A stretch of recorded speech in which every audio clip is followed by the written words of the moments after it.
રાજકોટના શાપર વેરાવળ ગામે સરકારી શાળાઓના વિદ્યાર્થીઓના સ્વાસ્થ્ય માટે એક સરાહનીય પહેલ કરવામાં આવી છે। અહીં સરસ્વતી ગરબી મંડળ અને ગૌશાળા ટ્રસ્ટ દ્વારા સંયુક્ત રીતે પ્રાથમિક શાળાના 1300 વિદ્યાર્થીઓ માટે નિઃશુલ્ક આરોગ્ય નિદાન કેમ્પનું આયોજન કરવામાં આવ્યું હતું। આ કેમ્પમાં આંખ, દાંત અને જનરલ ચેકઅપની સુવિધા ઉપલબ્ધ કરાઈ હતી। ડોક્ટરોની ટીમ દ્વારા વિદ્યાર્થીઓને તપાસવામાં આવ્યા હતા। આયોજકો દ્વારા જરૂરિયાતમંદ વિદ્યાર્થીઓને નિઃશુલ્ક ચશ્મા અને આગળની સારવાર પણ પૂરી પાડવાની જાહેરાત કરવામાં આવી છે। ગામના સરપંચ અને આગેવાનોએ આ કાર્યને બિરદાવી યુવા મિત્રોનો ઉત્સાહ વધાર્યો હતો। આ કાર્યક્રમથી બાળકોના સ્વાસ્થ્ય પ્રત્યે જાગૃતિ ફેલાવવાનો ઉમદા પ્રયાસ કરવામાં આવ્યો છે। આજરોજ સાપર ગામની પ્રાથમિક શાળા નંબર 1 અને 2 બંને શાળામાં અભ્યાસ કરતા બાળકો, સરકારી પ્રાથમિક શાળામાં અભ્યાસ કરતા બાળકો, અમારી બે શાળાની સંખ્યા થઈ અને લગભગ 1340 થી 1350 બાળકોનો ફ્રી નિદાન ચેકઅપ કેમ્પનું આયોજન સાપર ગામની બે સંસ્થા શ્રી સરસ્વતી ગરબી મંડળ સાપર તથા ગૌશાળા ટ્રસ્ટ સાપર દ્વારા એના ઉપક્રમે આયોજન કરવામાં આવ્યું છે। આ આયોજનમાં મુખ્યત્વે બાળકોમાં આંખોની જે તકલીફ હોય છે તો આંખોના નંબર અથવા બીજી કોઈ તકલીફ હોય છે એનું ચેકઅપ, બીજું સામાન્ય જોવા મળતી તકલીફમાં દાંતની તકલીફ માટે થઈ દાંતનું ચેકઅપ, અને એક જનરલ રોગ માટેનું સામાન્ય બીજું કોઈ જરૂરિયાત હોય તો એના નિદાન કેમ્પ માટેનું આજે સાપર ગામે આવેલી પ્રાથમિક શાળામાં આયોજન કરવામાં આવ્યું છે।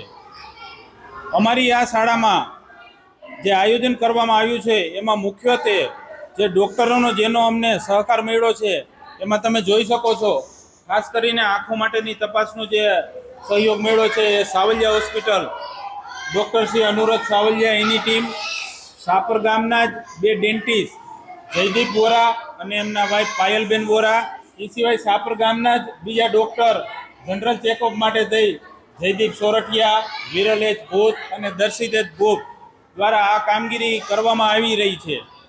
અત્યારે અમે જે ચેકઅપ કરી રહ્યા છીએ એ ચેકઅપમાં જનરલની આંખોની તપાસ થતી હોય તો સામાન્ય તપાસ કરી અને નંબરની તપાસ કરતા હોય છે, પણ અમને સાવલિયા હોસ્પિટલ અને ડૉક્ટર સાવલિયા સાહેબ તરફથી વિશેષ સહકાર મળતા અમે કોમ્પ્યુટરાઇઝ મશીન અહીંયા લઈ આવેલા છે। કોમ્પ્યુટરાઇઝ મશીનમાં એક બાળકોની કોમ્પ્યુટરાઇઝ તપાસ થઈ અને જે બાળકો ડાઉટફુલ લાગશે એ બાળકોને અહીંથી પાછા અમે રિફર કરી અને હોસ્પિટલે લઈ જઈશું।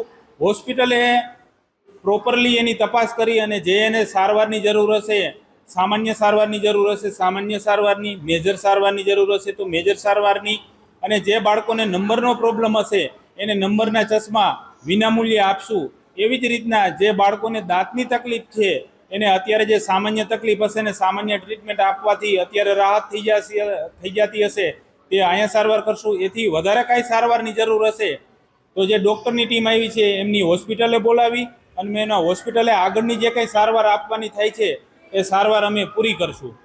આમ તો સાહેબ હું તમને જણાવું, મુખ્ય વિચાર આવવાનું કારણ તો કે સાપર ગામની બંને પ્રાથમિક શાળાની અવારનવાર હું પોતે ક્યારે સરપંચ તરીકે કોઈ કામગીરી સબબ અથવા ઓચિંતી મુલાકાત લેતો હોય અને જોતો હોય તો મને છેલ્લા થોડા ટાઈમમાં એવું 4-5 વખત ફીલ થયું કે ઘણા બાળકોને ભણતા હોય ને એ દરમિયાન જોવામાં તકલીફ પડતી હોય છે।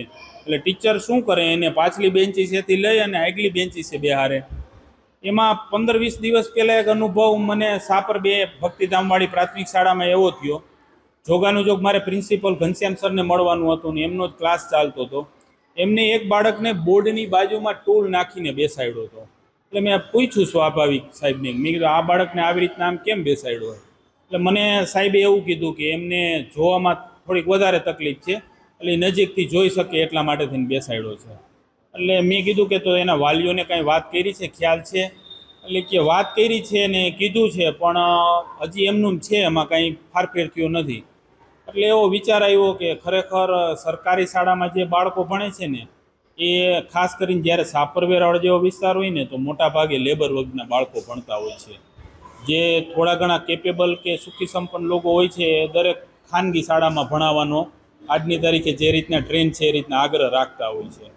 એટલે આ બાળકોની વ્યવસ્થિત રીતે પૂર્ણ તપાસ થાય, એને આંખોની તકલીફ ખાસ નિવારી શકાય, આ જોવા માટે થઈ અને આ ઉદ્દેશ સાથે થઈને કે માત્ર ને માત્ર તપાસ કરી અને જનરલ ચશ્મા આપી દેવા નહીં, એની પૂરેપૂરી ટ્રીટમેન્ટ, પૂરેપૂરી તપાસ, નિદાન કમ્પ્લીટ થઈએ, એને જે જરૂરિયાત હોય એ પ્રમાણેની સારવાર પૂરી કરવી, આવો વિચાર આ મને અનુભવ ઉપરથી આવ્યો.